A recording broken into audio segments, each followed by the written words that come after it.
జమ్మూ కాశ్మీర్లో పహల్గాం గ్రామంలో జరిగిన ఉగ్రదాడిని ఖండిస్తున్నామని, ఇది పిరికిపందల చర్య అని జనసేన నాయకులు బివి రమణ అన్నారు. కడప వైఎస్ఆర్ ప్రెస్ క్లబ్లో ఉగ్రదాడిలో చనిపోయిన వారికి సంతాపం తెలియజేశారు. పర్యాటకులపై విచక్షణ రహితంగా కాల్పులు జరిపిన ఉగ్రవాదులను వేటాడి మట్టుబెట్టాలని కేంద్రాన్ని కోరారు. దేశంలో అశాంతిని సృష్టించే ఉద్దేశంతో అమాయక పర్యాటకులపై జరిగిన ఈ దాడి మానవత్వంపై జరిగిన దాడిగా భావించాలన్నారు. ఉగ్రవాదాన్ని ఎదుర్కోవడానికి కేంద్ర ప్రభుత్వం కఠిన చర్యలు తీసుకోవాలని కోరారు జీవీ రమణ. విలువల కోసం, శాంతి కోసం జనసేన పోరాడుతుందన్నారు.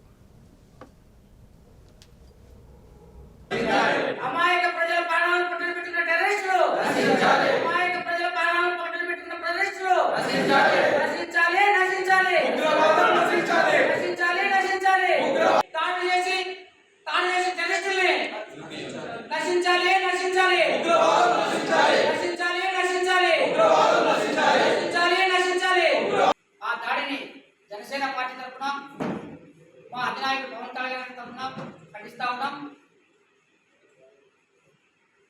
ఇది ఒక మతపరమైనటువంటి దాడిగా,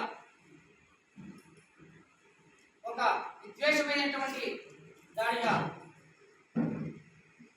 చూస్తూ మరి ఇటువంటి సమాజానికి, భారతదేశానికి, దేశ సమగ్రతకి విఘాతం కలిగించేలా, భారతదేశ అస్తిత్వను కోల్పోయే విధంగా చేస్తున్నటువంటి మన పర దేశ పాకిస్తాన్తో నడిపినటువంటి ఇటువంటి టెర్రరిస్టుల్ని అంతమొందించడానికి భారతదేశం తీసుకున్నటువంటి ఆకాంక్షలకి తోడుగా, అలాగే అండగా ఈ యువత జనసేన పార్టీలో ఉన్నటువంటి యువత కూడా వాళ్ళకి సమానంగా పనిచేస్తారని తెలియజేస్తా ఉన్నాం.